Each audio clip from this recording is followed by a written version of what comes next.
Hey, Bob, I'm over here, man. Hey, man, what's going on? Dude, it has been like a month. Where have you been in my life? Dude, I have barely come out of my house. I'm so nervous about season 7.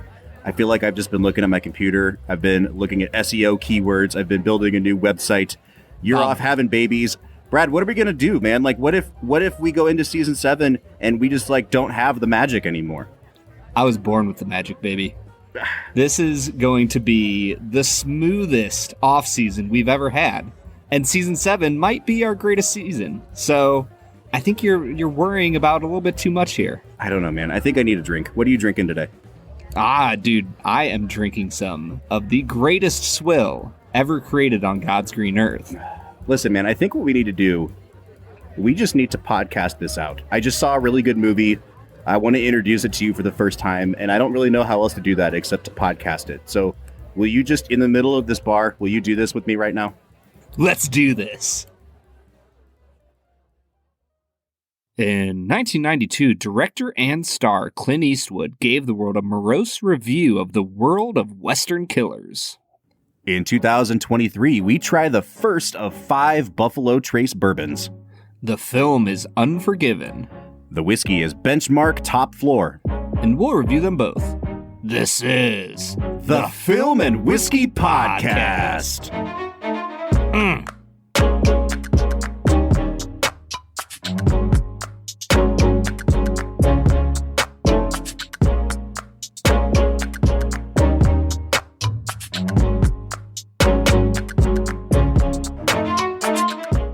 Welcome to the Film and Whiskey Podcast, where each week we review a classic movie and a glass of whiskey. I'm Bob Book. I'm Brad G. And this week we are kicking off season number 7, Brad. Shum-ba-da-bum. Brad, for the people who may be joining us for the first time, can you walk us through the format of season 7 a little bit? Yeah, we're going to watch movies and drink whiskey, Bob. Boom. That's all you need to know. That's pretty much it. For those who are interested, though, we are going to be going through movies 3 to 5 at a time by specific directors. Mm-hmm. We're going to take little mini reviews of directors, pair them up with some incredible whiskeys, or in the case of the next 5 weeks, average whiskeys that may or may not live up to the dollar value. We'll see. And see where the good Lord takes us. There it is. Wow, that you really sold our podcast there, man. Dude. We're just going to wing it and see what happens. Welcome to the Film and Whiskey Podcast. All right, Brad, as you know, and as our listeners do not yet know, season 7 is going to be our biggest and best season yet. We've got some great guests lined up. We have spared no expense in revamping this podcast. You will hear some fancy jingles that we've gotten produced for some of our segments. We've got some new segments lined up as well, and the first of which we're going to be calling Pull Up a Chair. And this is our segment for you, Film and Whiskey listener. We're inviting you in to our pretend bar that we've made at the beginning of this podcast, the bar that exists here in Bob's basement. And I don't have a name for this bar yet, Brad. Do you have anything in mind? Names for the bar. I think Brad's Bar has a nice ring to it. Brad's Bar in Bob's house. In Bob's house. Brad's Bar in Bob's house. Yeah, it's like when they name the football field inside of the stadium. Yes. You know what I mean? It's like Safe Light Field inside of Ohio Stadium. Yeah, it's obviously the best thing to do in order to make a lot of money. Well, listen, if we're going to keep running with this sit at the bar bit, what we need to do is we need to say, Film and Whiskey Nation, send us your suggestions. What should the pretend film and whiskey bar be called that we're inviting you into? Right now, it's an unnamed establishment with no sign outside, so enter at your own risk. But we're inviting you to pull up a chair alongside me and Brad as we sip on today's whiskey. Brad, tell the people about today's whiskey a little bit. If we're really going to be smart, Bob, it's going to be First Energy Bar. Or like the Rocket Mortgage Bar. We really need to sell out to this a little bit. That's right. Man, today we are going to be drinking some Benchmark Top Floor. So this is an 86 proof whiskey coming out of the Buffalo Trace Distillery. Obviously my favorite distillery in the world. Mm-hmm. And this is going to set you back $15. Wow. That is the perfect amount of dollars to spend on something. I mean, I think there's a lot of people who would disagree with you. $15 mattress, probably not worth it. Not worth it. You know, back in season 2, I think it was 2 or 3, we did a thing called the Springtime of Swill, and we just drank a bunch. I remember it. We just drank a bunch of really inexpensive whiskeys, and we were trying to determine Canadian Mist, man. We were trying to determine, is it good or is it swill? And we're kind of doing that here. Not that I necessarily think Benchmark is swill, but we're going to be doing 5 straight weeks of Benchmark products because they've released this new line of whiskeys that are all Benchmark branded and have these different kind of gimmicks about them. And we're going to determine like which one is the best and are they or are they not swill. So for $15, you know, I'm happy to share my whiskey when it only costs $15, Brad. It makes it a little bit easier on the old wallet, that's for sure. All right, Brad, it is time for our first standing segment of the day. It's a little segment we like to call Brad Explains. Brad's gonna give us the movie plot with only 60 seconds ticking on the clock. So let's go ahead and hear your take with this little segment that we call Brad Explains. So Brad Explains is America's favorite segment where Brad breaks down the plot of the movie that he has just seen, often for the first time. Brad, you know, we introduce these movies to you, and 98% of the time, you've not seen the movie. So that's a little... I mean, let's call it 90, maybe 90. I kind of want to go back and do the math. You're going to come back and it's going to be 99.2. We're going to say 85. All right, we'll say 85% of the time. That's the official take of the Film and Whiskey podcast. Brad, was this your first time seeing the film Unforgiven? Yeah, it sure was, Bob. All right, man. So you have 60 seconds on the clock to break down the plot of this movie for our listeners so that they have an idea of what we're talking about. And go. Clint Eastwood is a very old cowboy turned hog farmer whose wife passed away and he is trying to take care of his kids. A young man comes by saying that he has an opportunity for him to go kill some folks and make $1,000. Well, they would split $1,000, which, fun fact, is a lot of money back in 1889 or whenever this movie was set. So he has this opportunity to go make money. He recruits his old friend Morgan Freeman, and they go off and they find themselves in the clutches of Gene Hackman, who is an evil sheriff who rules with an iron fist. They kill the cowboys, but Morgan Freeman gets killed in the process. And so Clint goes in and just annihilates half the town's men and rides off into the rain. All right, so there you go. There's the plot of Unforgiven according to Brad. Dude, it's now time here's the question. Go ahead. Now here's the question I have for you, Bob. Who is this movie for? Who is this movie for? Yeah, like who's going to walk away from this and just be like, heck yeah. And also, like, what's the kind of person who might walk away from this being, you know, a little less than impressed? All right, I'll give you a serious answer and a slightly facetious answer. The serious answer is anyone who doesn't like Westerns, I think would really like this movie. Not because it is like the anti-Western, like it still uses all of the formula and the conventions of a Western, but it really focuses on asking the question of, is this all worth it? What was it all for? Why do we mythologize these people? And so if you hate the idea of, you know, John Wayne rides in and saves the day and there's no fallout from his actions, then like this might be the movie for you. I also think, do you remember in the movie Inception when Ken Watanabe's character has that whole monologue at the beginning about like to DiCaprio where he's talking about like, you don't want to become an old man filled with regret. Yep. I think if you're an old man filled with regret, this is the movie for you. Like this is it, man. This is like they could have just called this movie "Old Man Filled with Regret" because this is the theme of the film. If it was a Japanese film, that would be like the rough translation of the title. So that's who this movie's for, Brad. Yeah, I love it, man. I'm excited for people who have not seen or heard of Unforgiven to jump into this because I will spoil my thoughts a little bit here. It's a really good movie, Bob. This was a phenomenal movie, Brad. And, we met up in person a couple weeks ago so I could meet your new baby. And we were talking about this movie, and I had said, I started watching it the other night. I think I'm going to have to go back and restart the whole thing because I couldn't finish it. And I hate leaving a movie unfinished. And I'd said, man, I got like a half hour in and I was so tired and I can't tell if it's just boring or if I was just sleepy. And I was really dreading going back and finishing this movie because we've only done one other Clint Eastwood directed movie on this podcast. It was $1 Million Baby, the other film that he wins Best Picture for in addition to this one. And we were pretty cool on $1 Million Baby. And so I was worried that this was going to have the same fate on our show. And man, when I went back and watched this movie all the way through, it is staggering. And I don't know what's the word, man. There's just such a profound banger. I don't know. It's a banger. It's a banger, but it's like it's a heavy movie too. You know what I mean? Like it's constantly making you reckon with the myths that we build up around our heroes, and it's just so much more effective at that than $1 Million Baby was. Yeah.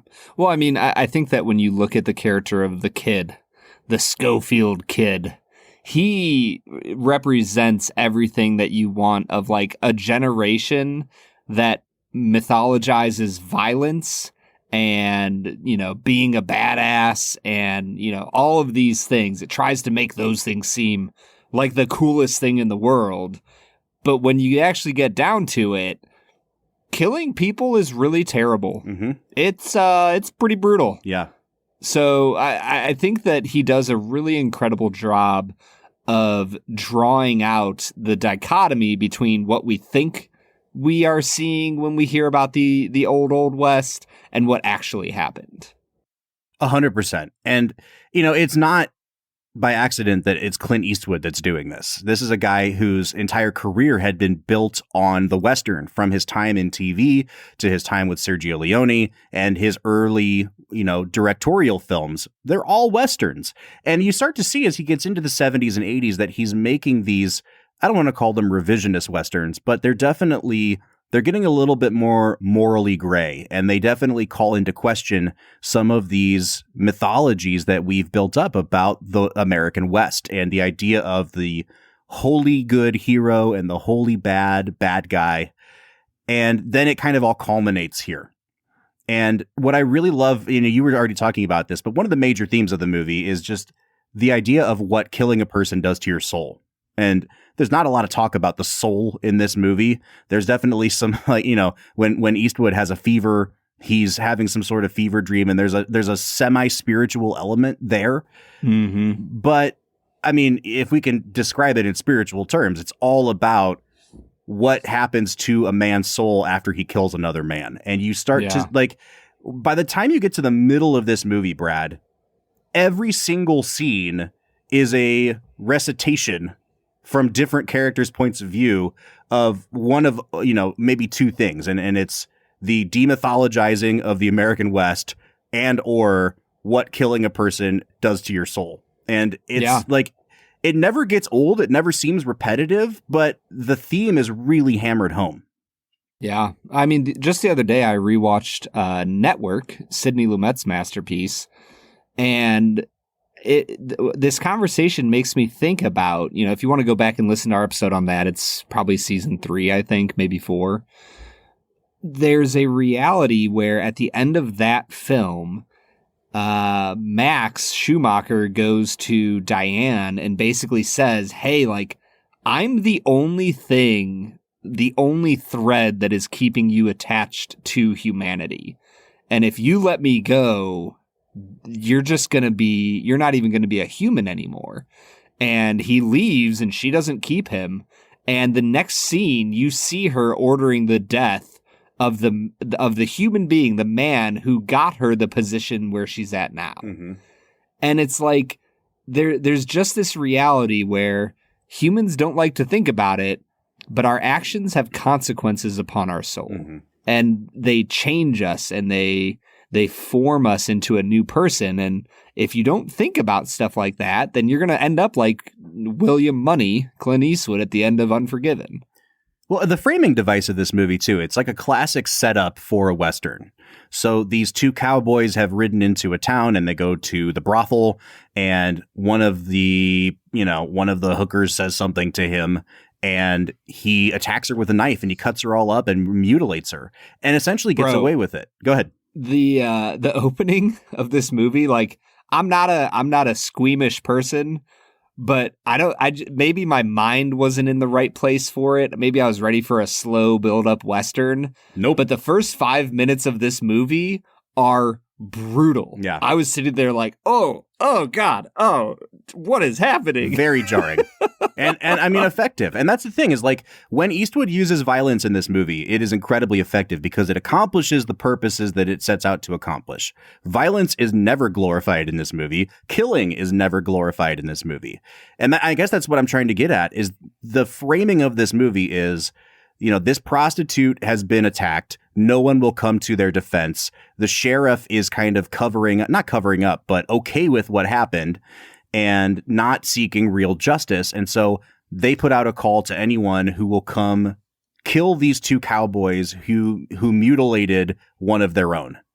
And it gets to the point where the movie's asking, we've seen this guy do this thing. We, as, viewers of movies who like watching people get killed, we should like watching this guy get killed. He's getting his comeuppance. He did something terrible. And yet, when he gets killed, it happens when he's sitting in an outhouse, like, taking a dump. Like, honestly, it's a major plot point that the person who kills him, it's his first time killing somebody, and it breaks him inside because he realizes, I killed a guy and I didn't even give him any dignity when I did it.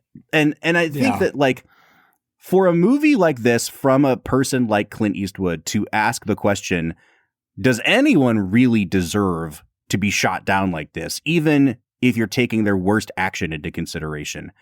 Like, it's an unexpected place for someone like Clint Eastwood to go. And yet it's a theme that he's been mining throughout the remainder of his career. And I think we'll see it in the following films that we're going to watch in this little miniseries too.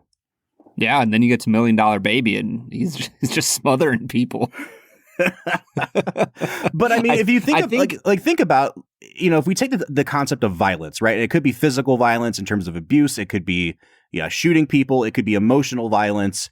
$1 Million Baby, this movie actually really helped me reframe $1 Million Baby a little bit, because it made a lot more sense when you think about how Eastwood's entire MO from this point on as a director is the effects of violence upon people's lives. And $1 Million Baby, like, it's a movie about how someone is just a brutal boxer. And then when you see the consequences of that violence inflicted upon her, and you see her in this vulnerable and broken state, it's kind of the exact same thing that you're seeing in Unforgiven, just a different genre. Well, and not just the violence that she endured as a boxer, because, like, a big point of that movie was that she didn't start boxing till she was way too old to do it. Yeah. It's the violence upon her soul, that her childhood with the terrible family, and if I remember correctly, she has, like, some bad boyfriends and bad jobs, and the violence of living life had led to this place where the violence of boxing was the only answer for her, and then that gets taken away from her and all of her freedom gets taken away, and it's like, what are you supposed to do? I think that the line that Eastwood gives in Unforgiven, after the Schofield kid gets his kill and he admits to him, hey, like, that was actually my first kill, and Clint just calmly, coldly, almost calculatedly gives this line where he's like, you take everything the man had and everything the man ever would have had. Yeah. And that's it. Yep. That, like, period. End of sentence. Nothing more. And, like, as he delivers it, you can tell that he has no personal, like, it's almost as if he's realizing it as a character for the very first time. And there's a depth to that statement. Like, could you take everything that a man ever had and everything they ever would have had in a moment? Yeah. There's something about, I disagree that it's the first time he's thinking about it, because I think that's his whole character. His whole character is, I am suppressing and trying to get past these horrible things that I've done that I will never forget. And a major point of this film is, his wife has died, and his wife was the one that really reformed him, that, brought him to religious faith, that got him to quit drinking. And a major point in the movie is when he reaches over and picks up the bottle of whiskey for the first time, you're like, oh gosh, like he's embracing it now. And and there's that scene with the Schofield kid after Schofield kills, one of the two cowboys. And Clint Eastwood is watching the horizon to make sure they haven't been followed. And everything has really come to a head. This kid is like crying and he's chugging whiskey. And Clint's almost coaching him through it. And it's like the saddest thing you've ever seen because he's been trying to avoid it for himself. And to that point, he has kind of still successfully avoided it for himself. And he's watching this kid like have all these emotions spilling out of him. And he just says, take a drink, kid. Like the only way to suppress this is to stay drunk. And he says it himself. The kid asks him, like, what do you remember about that time in your life when you were killing people? And he's like, I don't remember any of it. I was drunk most of the time. Because that's the only way to deal with these horrible things that he's done. It's like, Brad, I mean, I'm making this sound like a profoundly sad movie. And in a lot of ways it is. But I don't want to take away from the fact that at the end of the day, this is still an incredibly well acted, an incredibly well made, well paced, and entertaining movie that still has this layer of really deep philosophical questions to it. Yeah, I do think that in that scene with the Schofield kid, he would have been like rolling on the floor, pissing his pants drunk for how much whiskey he was drinking. I was sitting there going, damn, son, he put it away. I think that scene has my favorite line in the whole movie, though. And, the kid is trying to talk himself into being justified in what he did, knowing that he never will. And he says, yeah, I finally got my first kill. I shot him 3 times. And he's like talking about how the guy was like on the toilet, right?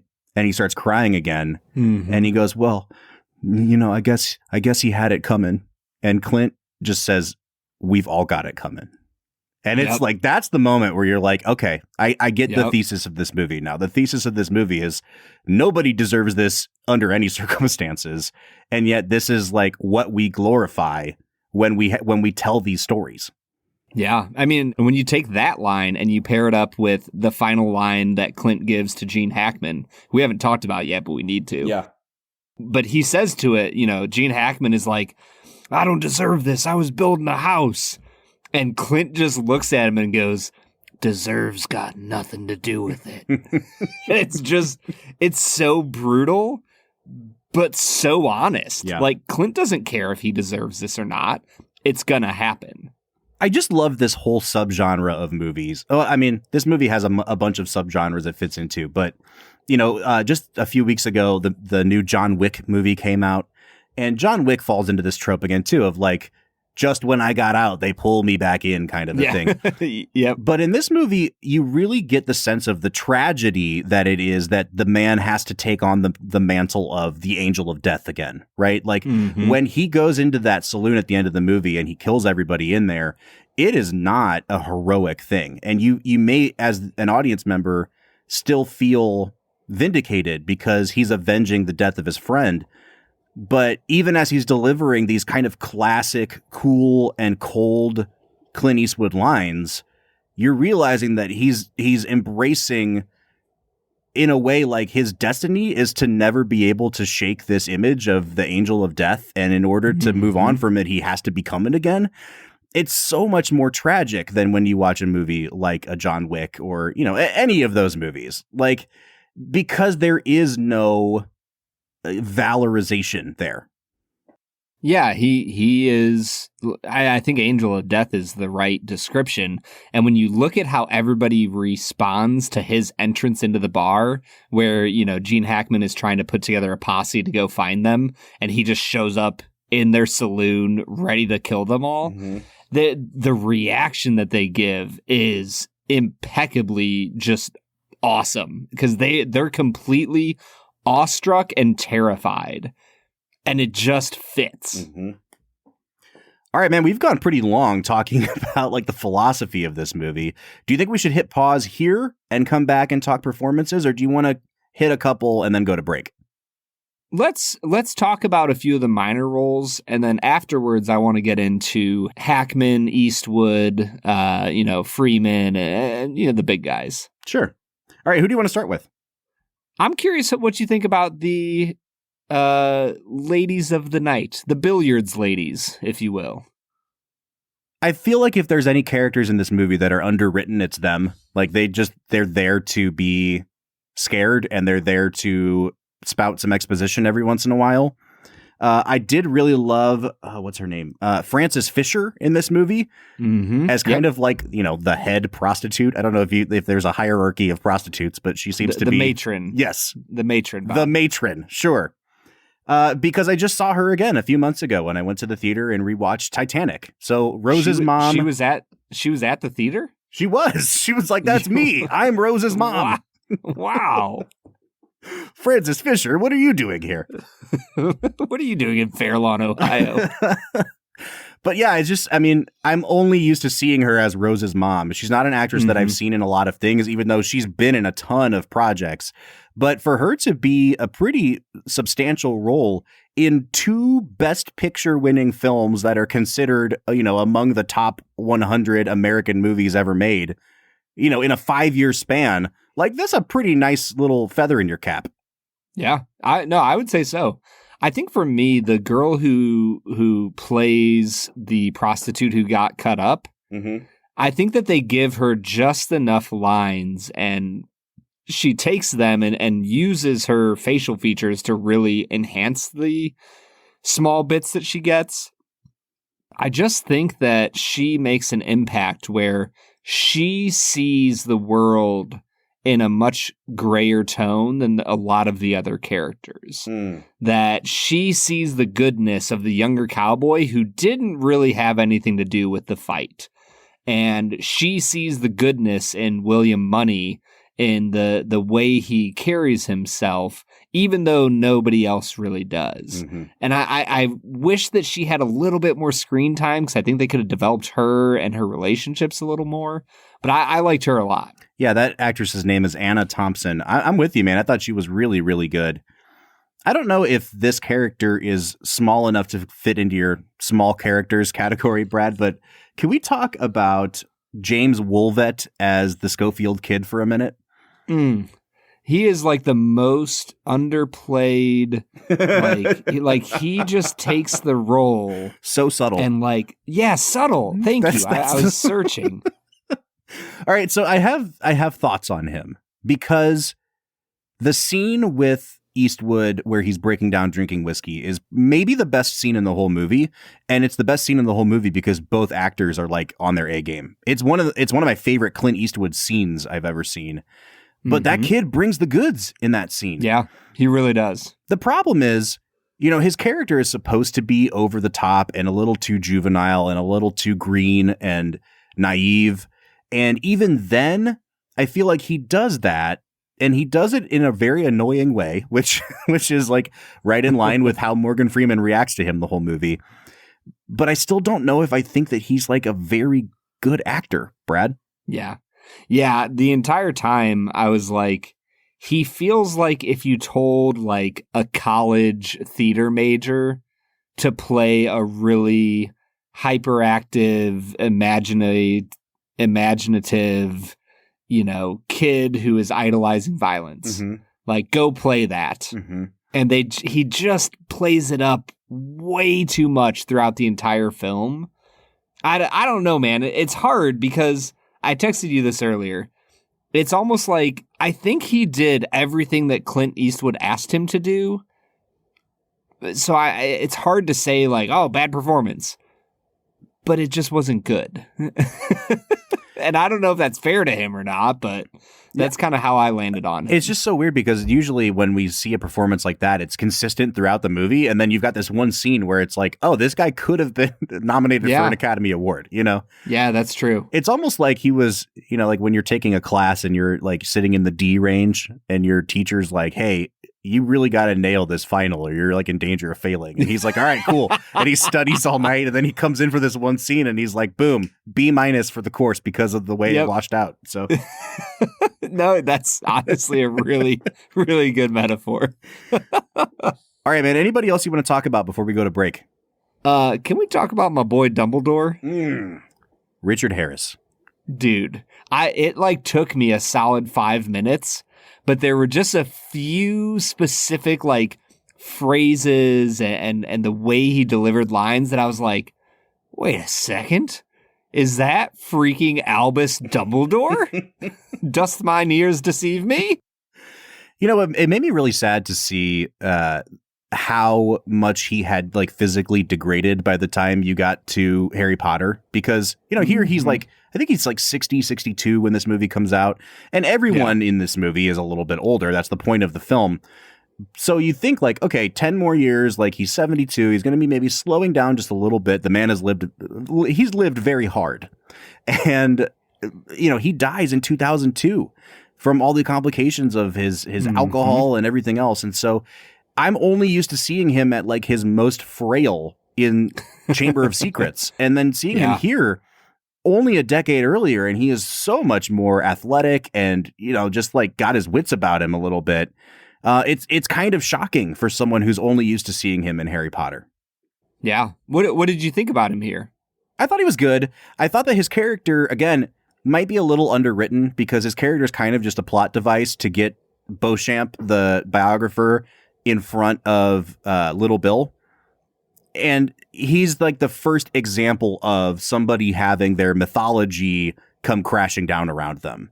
So it's a really good academic example of what the movie's trying to do.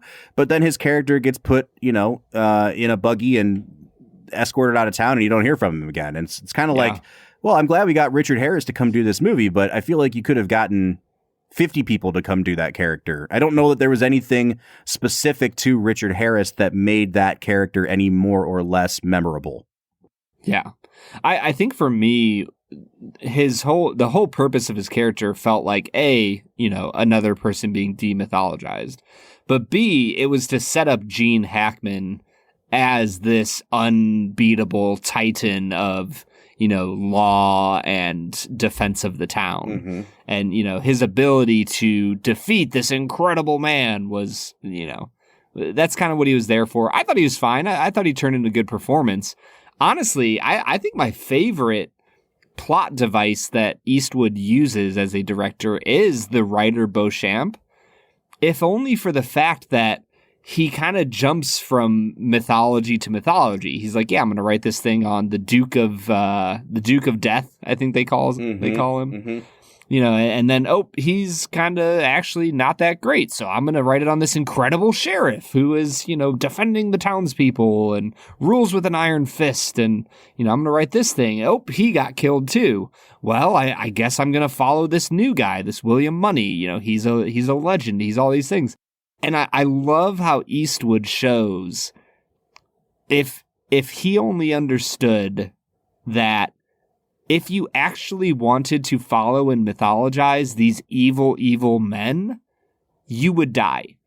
Like that's the end of the story for Beauchamp. He can either try to follow William Money and get killed by him, or run away and run as far and as fast as he can from what you termed, Bob, the angel of death. Right. Well, and that's a great thing about his character too, and Saul Rubinek plays him really, really well, because I can't tell how savvy his character is, if he's naive or if he's in on it and just really cynical, because it seems like he is as swayed by the idea of mythologizing people, not just because it's successful business strategy, but because he really likes the idea of the myth as much as anybody else is. And so Clint Eastwood's telling him hey, I know who the next person I'm going to kill is if you don't get out of here right now. And he finally takes off running. But I don't know if he realizes that the only reason that Gene Hackman keeps him around is so that Gene Hackman can inflate his own story. He's dictating him, his own story so that he can get it out there that he is this big bad person. And I honestly can't tell if Beauchamp knows he's being used that way or not. And I think that's honestly the best way to play that character. Yeah, and I think that's more of how we should have gotten the Schofield kid. I think that's what makes his performance so rocky for me, is the fact that you have a similarly motivated character in Beauchamp that's just played a lot better. Mm-hmm. All right, man, I think we're in a good spot to hit pause here. We've been talking about this benchmark all day so far. I'm excited to dive into it. What do you say we get to this whiskey? Let's get to it.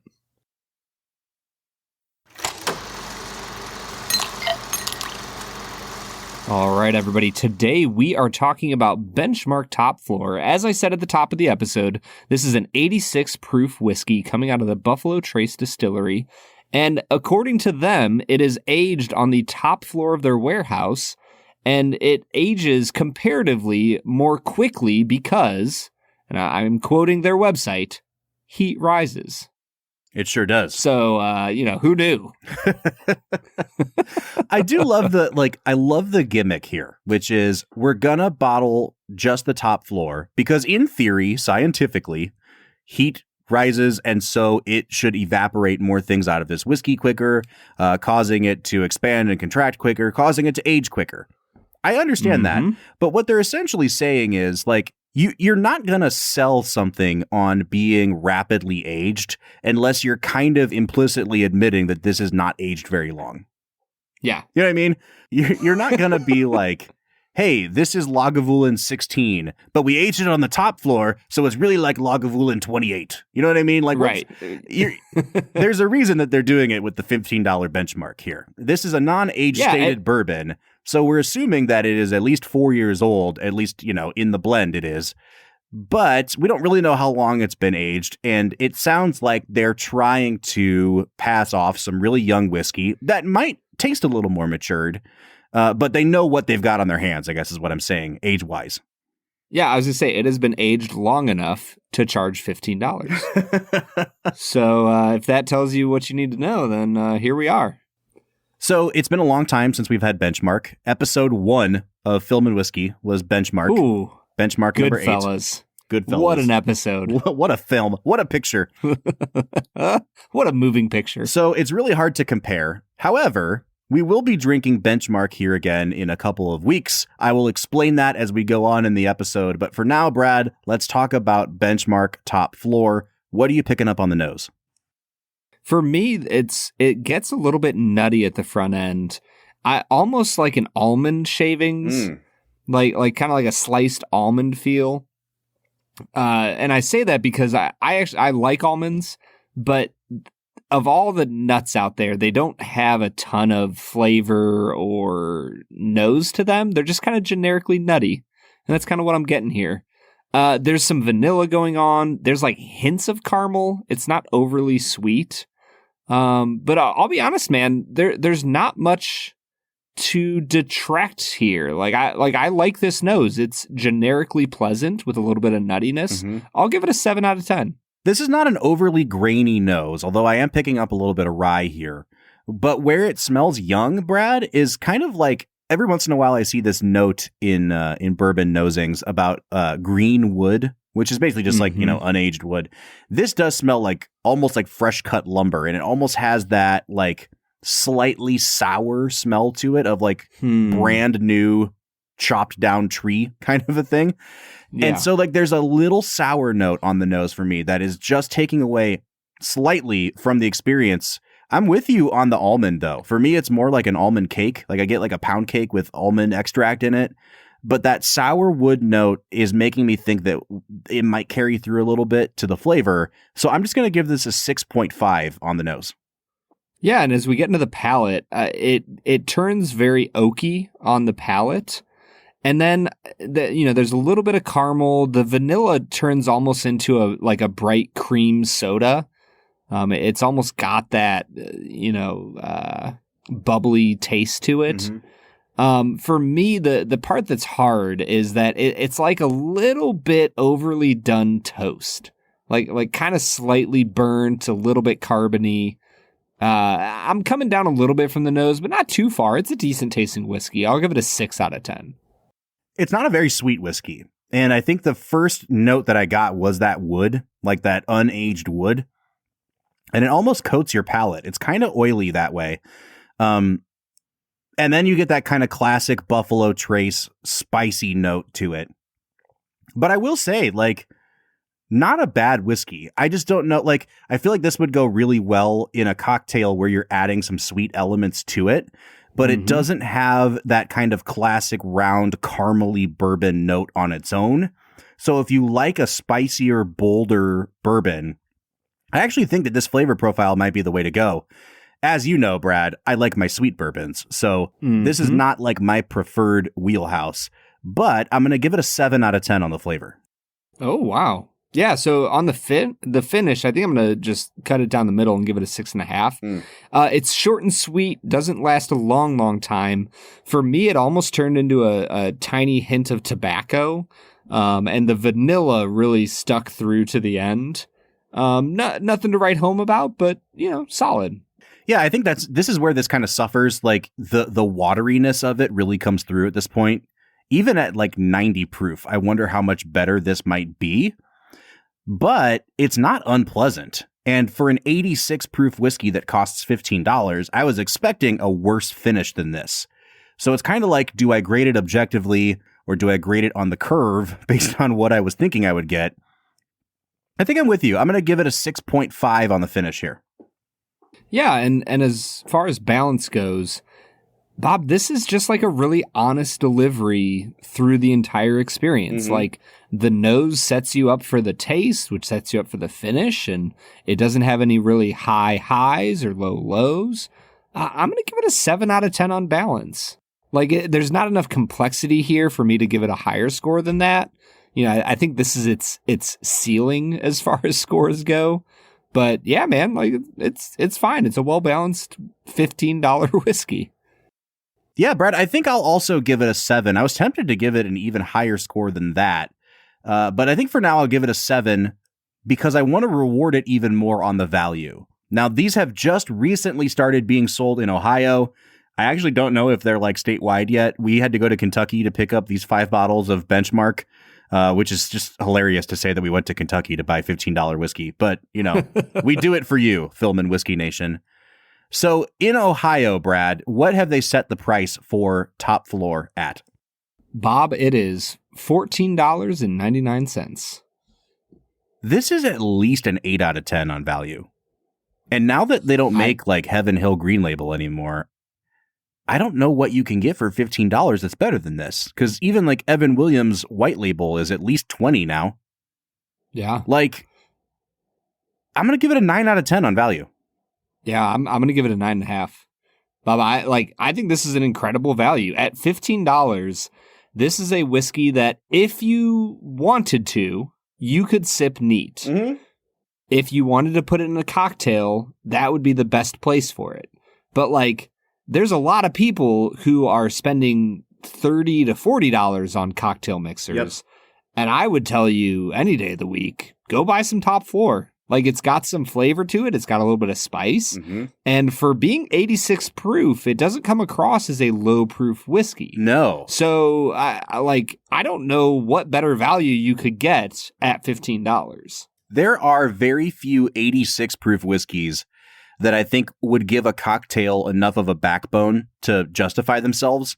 Like, when I make cocktails, I use 100 proof bourbon.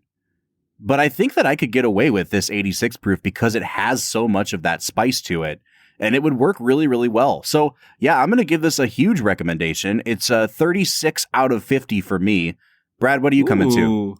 Bob, the world has come to order at last.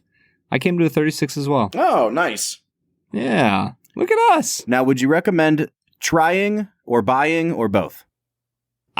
Honestly, I don't think I'd recommend trying. I wouldn't either. Because, like, minimum, it's $3 a pour, right? I mean, like it's got to be more. I don't think I've ever seen a whiskey for $3 a pour. That's what I'm saying. So, let's call it 5. That's already a third of the bottle. Right. So, I mean, if you really wanted to, buy a pour. But if you want to be wise with your money and steward it well, go buy a bottle. Is there a whiskey, Brad? And this is one of our new questions we're going to ask each other. Is there a whiskey that you think would be a better pairing with Unforgiven? Oh, I guess I would say High West. Like, like, you have to drink High West with Western movies, right? Oh, yeah. Like, if you're going to watch a Western, you got to drink a Western whiskey. Yeah, I think that, like, the themes of the movie probably demand something a little more complex than this whiskey can offer. But this probably tastes pretty similar to whatever was in that bottle that guy was consoling him with. So yeah, it's 2 thumbs up on Benchmark top floor for us. Brad, what do you say we get back into talking about Unforgiven? Let's get to it. Alrighty, Bob, that was Benchmark Top Floor, a whiskey that for $15, you are getting your bang for your buck. You are getting a bang for your buck. My real question is, do you think that the Schofield Kid and Morgan Freeman were getting a bang for their buck with all the freebies? Truly, it was the benchmark value of Old West hookers. That is a very judgmental statement, Bob. We liked it. We liked the benchmark. We did. Did you like the benchmark hookers in the movie? They seemed to. They seemed to be enjoying their freebies. They did seem to enjoy it. Bob, I think it's time to get into Canada's favorite segment, 2 Facts and a Falsehood. Brad is gonna try to stump you, Bob. 2 are right and 1 is wrong. 2 facts and a falsehood. 2 facts and a falsehood. This is where Brad tries to stump me and my extensive movie knowledge. He has gone through the annals of the IMDb trivia page to find things that we're not sure are true. But he has pulled out 2 facts from that page, and he has invented a 3rd item that he's going to pass off as a fact. And the task ahead of me is to determine which one is the lie. Brad, I'm starting over. I'm 0 for 0 so far. I do not have a losing record yet. Hit me with your 2 facts and a falsehood. Fact number 1, the score for this film was created by Lenny Niehaus, with the exception of the main theme, Claudia's Song, which was composed by none other than Clint Eastwood himself. Clint. Fact number 2, Clint Eastwood chose the name William Money based on a childhood bully he endured, stating there was something mean in that kid right from the start. Seemed to fit what I was looking for. Fact number 3, the boots that Clint Eastwood wore in Unforgiven are the same ones that he wore in Rawhide and are now a part of his private collection. In 2005, they were loaned to the Sergio Leone exhibit at the Gene Autry Museum of Western Heritage in Los Angeles, California. The boots bookended Eastwood's Western career. Oh, nice. That sounds kind of true. And I think 1 sounded pretty true. I don't know anything about 2. They all sound plausible. I'll give you credit for that. Let's go. When I was listening to the main theme of this movie, I was wondering if Eastwood composed it, and so I watched the end credits long enough to see who composed the movie. And it clearly wasn't Eastwood, but it sounded like the kind of simplistic little melody that Eastwood likes to make the main themes of his movies, because he started scoring his own movies after this. So I'm going to assume 1 is true. If it's not true, I think it was a huge inspiration on him musically. And I'm going to say that 2 is the falsehood, just because I don't know anything about Clint Eastwood's childhood, so I'm going to lean towards that. Well, Bob, you are starting off the year 1-0. Hey! Nailed it. You've not yet gotten good at lying. Give you a couple weeks and you'll be right there. I'll be right on it. Bob, I actually really enjoyed fact number 3, that the boots he wore in Unforgiven are the same ones he wore in his very first acting job, Rawhide. That's incredible. Right? I don't think that I will want to wear boots from my 20s when I'm in my 60s. Like, I want orthopedic boots at that point. You're not a BA William Money type then. Right. Well, all right. So I am 1-0 on 2 facts and a falsehood. I'm feeling pretty good about myself. Brad, as we segue back into talking about this movie, I do want to say that our big thing for this month is this. We're trying to grow this podcast. We want more and more people to hear about film and whiskey. And we want to encourage you, if this is your first time listening and you're enjoying it, or if you're a longtime listener and you just haven't taken the plunge yet, go to our website, filmwhiskey.com. That's film whiskey with an E. On the top of the homepage, you'll see a button that says reviews.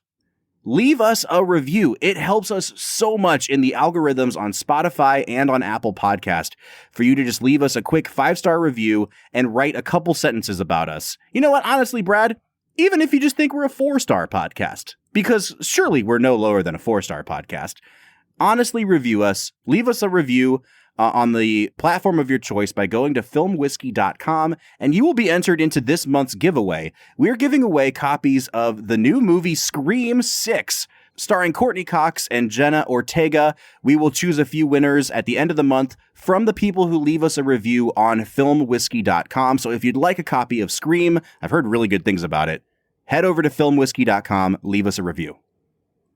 Bob, I want to know, this is my burning question for the week. How long has Morgan Freeman been 67 years old? One of my favorite facts about Morgan Freeman is that in the 1970s, he was on a show called The Electric Company, which was a children's show. And it was kind of like a spinoff of Sesame Street, I think. But it was for like slightly older kids.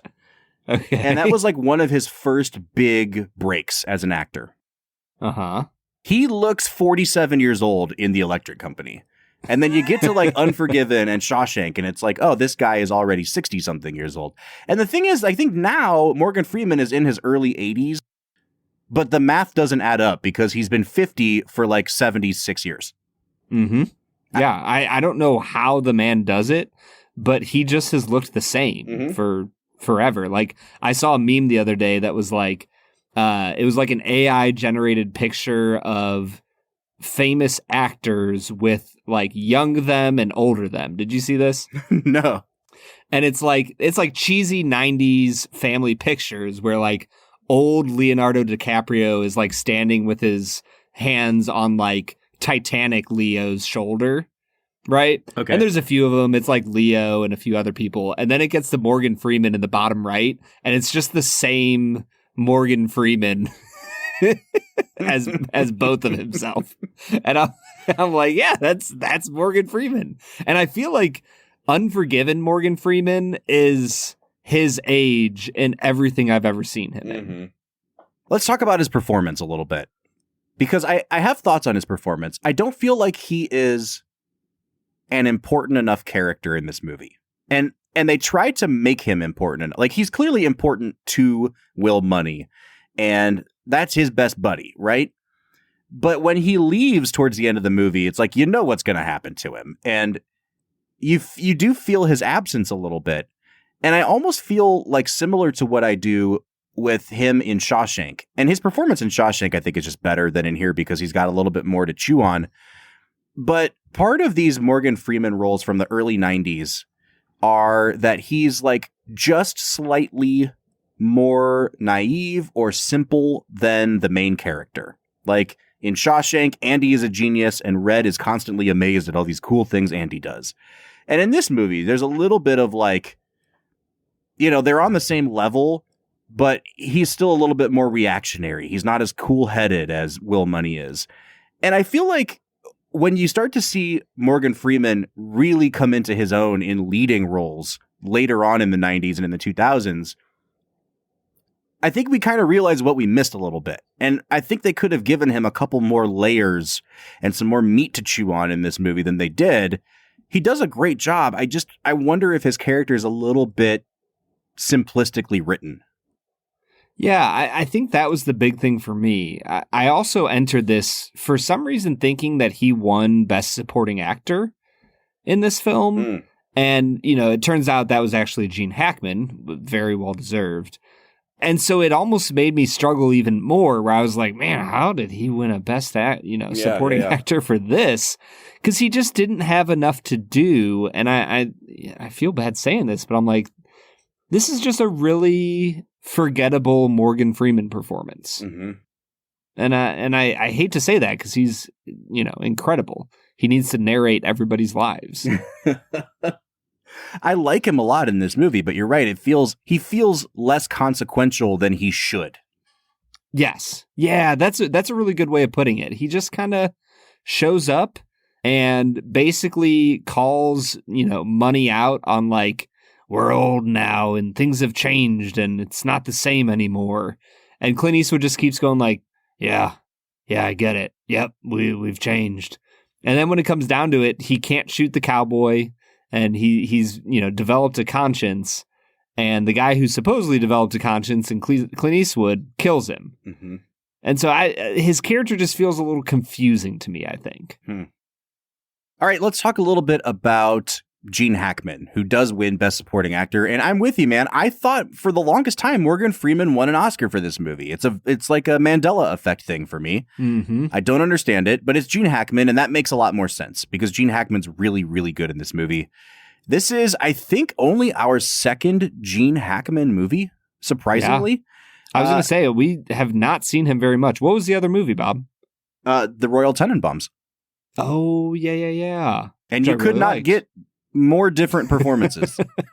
Really? Like, he's so good here, though. And I think the thing that bothers me when I'm reading about this movie is that in every summary of the movie, and I get that, like, it's always reductionistic to summarize a movie, but they talk about how callous and how evil he is. And he is certainly the most ruthless and the least moral person in this movie. But you also understand his point of view. If you believe that he actually does like being a lawman, and I think that's kind of what this whole theory rests on, then you understand the extent that he goes to impose his will on that town and to uphold what he views as the law. He's not a morally good person, and he certainly has a very perverted and twisted idea of what the law is, but he falls right in line with Will Money. And I think that, when you're talking about these two foils in each other of Will Money and Little Bill, like, it's not a mistake and it's not an accident that it's Will and Bill. They are in some ways like the opposite of each other, but they're the mirror image of each other in a lot of ways as well. And I think Hackman really plays that brilliantly. Yeah, he feels like the law version of William Money in his prime, right? If William Money is the evil, destructive force, he is the iron fist that keeps everybody safe at the expense of their own freedom. And so you understand that in a world where there are William Moneys, there will necessarily be Little Bills. Mm-hmm. And in a certain sense, this whole movie is basically saying the world is moving on from both of those types of people, right? The final text we get basically says, after this one final desperate act of violence, Money moves his kids to San Francisco and opens up a dry goods store. And that was that. He washes his hands of it. And so you realize that Bill is there as a necessity because of people like Money. But as people like Money disappear, people like Little Bill need to disappear too. Mm-hmm. All right, man, that brings us to Eastwood. I can't believe that we've gone 50 minutes without talking about Clint Eastwood's performance. I think that when we did $1 Million Baby, I commented, and this was 4 years ago now, Brad, so I don't remember, but I commented on how I thought it was maybe the best Eastwood performance. And then I watched this and I was like, okay, never mind. He's incredible. And he's always been an underrated actor because, he's the kind of guy that's like De Niro, where if you can do the face, you can mimic him a little bit. Mm-hmm. But he's so much more than just doing the Clint Eastwood face. And for me, it was two scenes. It was the one that we've already talked about where he's, talking with Schofield about the man he just killed. But then it's also the scene where he comes down with the really bad fever and he's having those hallucinations by the campfire. Mm-hmm. And it's because that is the most ridiculous and ludicrous dialogue that anyone in this movie has to deliver. And the fact that he does it convincingly, I'm not even joking. I think that's actually a really huge feat that he pulls off just to make that scene work. He is such a good actor in this movie, Brad. Yeah, and even the eminently gifable scene where he is crawling out of the bar. Mm-hmm. like the camera just won't move away from the agony that he's in, from the fever, from the rain and the beating that he just received. Like, I think that Eastwood is incredible in this movie. And I'm a little bit surprised that he didn't win Best Actor this year. Like, I know that Unforgiven wins 4 other Oscars, but man, oh man, was Eastwood just incredible in this film. And like you've said multiple times, the scene between him and the Schofield kid is heart-wrenching. Yeah. And Eastwood just gives a beautifully subtle performance at just the right time to really kick this movie up a notch. All right, Brad, I don't really have too much more to say because we went so deep on the themes in the first half. Like, what else about this movie do you want to get off your chest before we start moving into final scores here? Bob, I feel pretty confident. Like, we nailed it. We knocked this out of the park. 10 out of 10 on our analysis. Well, that means that it's time for our final segment of the day, which is called Let's Make It a Double. We're near the end of the episode, so thanks for listening to the Film and Whiskey Show. Let's pair another film with this one, even if it's a struggle. It's our final segment of the day, now let's make it a double. This is where Brad and I pick a film to match up with this one to make the perfect double feature. Brad, when I think about making this a double, there are so many directions I can go because I literally just made a list of movies that kind of fall into this genre of like The Angel of Death or like the guy who gets reluctantly pulled back in. There are so many movies that are influenced by this and that influenced this movie. Like I thought about Heat, the movie that we just did at the end of last season. Like, it kind of reminds me of after Die Hard came out, Hollywood did this thing for like the next 10 years where they were just like Die Hard on a boat and they called it this, Die Hard on a bus, and it was Speed with Keanu Reeves. Like it was just Die Hard on a blank. And I think that Unforgiven is like sneakily just as influential because it's Unforgiven on a blank. Heat is Unforgiven with the mob. And I thought about that movie, The Wrestler, that Darren Aronofsky did, and the way that movie is about the effects of violence on somebody's life, and that movie with Brendan Fraser that just came out, The Whale, like Logan, the superhero movie, like that's that's Unforgiven with superheroes. Yeah. The movie that I think I would pair this up with the most, and that I lost the most respect for on this rewatch, is a movie called Road to Perdition. It's a Tom Hanks movie directed by Sam Mendes, and it comes out in 2002, and it is one of the most gorgeously shot movies I've ever seen. And I did not realize until today how it's just a complete ripoff of Unforgiven. It's based on a graphic novel, so I can't like totally knock the movie for it. But even just like having this climactic shootout in the rain at the end of the movie and the way that it's all about like how violence affects a man's soul and the kind of men we are as a result of what we've done. Like, I think Road to Perdition is the perfect pairing to go with this movie. Yeah, I think that I am going to go with The Departed. I think that The Departed gives you such a bleak look at policing and criminal activity and how it's almost impossible to tell the good guys from the bad guys. That just fits with what you have here in Unforgiven. Like, is William Money a good man? Is he a bad man? Is Gene Hackman's character a good person or a bad person? There's just so much ambiguity when it comes to violence. I think that Scorsese kind of captures that in The Departed and 12 years after this one. All right, so there you have it. I'm going with Road to Perdition. Brad's going with The Departed. Well, hey, before we get out of here today, we do want to say that we're starting a really cool project over on our Patreon. So we went back and listened to the episodes that we did back in season 1, Brad. And, if we can be frank with our listeners, they don't sound that great. We were little baby podcasters and we didn't really have very good microphones back then. And we kind of started to think, hey, we should review these. Like, it's time for us to revisit this now that we've done almost 200 films on this podcast. And so we're going to start going through one by one the films from season 1 and redoing them in a completely new format. Like, we are not just revamping what we did in season 1. We're reevaluating them. And we're going to be releasing those to our patrons. So if, in addition to all the other Patreon exclusive content we give out, if you would like to hear these full length episodes where we revisit our films from season 1, which we will be starting in just a few weeks here with $1 Million Baby to go along with the Clint Eastwood theme, you can find us on patreon.com/filmwhiskey, where you can support us at 3 different tiers, a $3, a $5, and a $7 a month tier. We'd love to have you join the community. Tons of perks like a special Discord server in addition to all these great bonus episodes. That's patreon.com/filmwhiskey. Brad, it's time for us to give our final scores on this movie. If you're new to the podcast, we give final scores out of 10. We can give half points, but we don't get any more granular than that.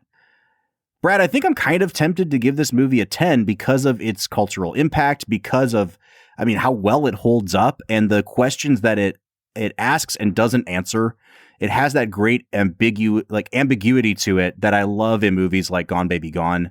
I will say the first half hour still doesn't really work for me that well. It's a little stilted and it's a little cheesy, and obviously it's because they're trying to set up this kind of idyllic life that he has with where he's going. But it really isn't until about the 45-minute mark where you get that first scene of English Bob and Beauchamp in the jail with Gene Hackman that I think the movie really starts to click for me. And from there on out, it's like a perfect movie. But because of that, I'm going to ding it just a little bit. I'm going to give it a 9.5 out of 10. Yeah, I think I'm pretty close to you, Bob. I think this is a 9 out of 10 movie. I think that Eastwood, as a director, is probably at his best here, but you can tell that there's just enough slow moments, and I think that there's just enough acting issues here that keep it from being like a top-tier movie that we've reviewed on this podcast. Mm-hmm. But, it's a 9 out of 10. It's still a really, really great watch. I think if you're a fan of classic Westerns, I said at the beginning of the episode, if you hate Westerns, you might like this, but it is so cool to see the influence of movies like High Noon on this, at the end of the movie where he's just yelling at everyone in the town. It's so similar to High Noon. There's so much of The Searchers in this too, about the guy who's not a good guy and is carrying the baggage of it with him wherever he goes. There's a lot of The Man Who Shot Liberty Valance, which is all about myth making and the legends that we tell ourselves. It's just, I think what it does so well, Brad, is it fits in perfectly with the rich tradition of the Hollywood Western at the same time that it is calling them all into question. It doesn't feel like it's disrespecting them. It just feels like it's presenting the other side of the coin. And I think that's why I love it so much. Yeah, the homage to the Western is so clear throughout. But you're right. The questions it's asking about what the effects of a life lived like that are really real and honest and raw. And Eastwood is an incredible actor and director here. And as always, if you want to join the conversation on our social medias, you can find us on Instagram, Facebook, or the cesspool that is called Twitter, @FilmWhiskey, or jump onto our Discord. Discord is an incredible place for communities of like-minded individuals to talk about the things that they love. So join our Film and Whiskey Discord. You can find a link to it at the end of every single one of our show notes. Next week, we're going to continue rolling along with the Clint Eastwood train as we watch 2003's Mystic River. So join us for that one. But until then, I'm Bob Book. I'm Brad G. And we'll see you next time.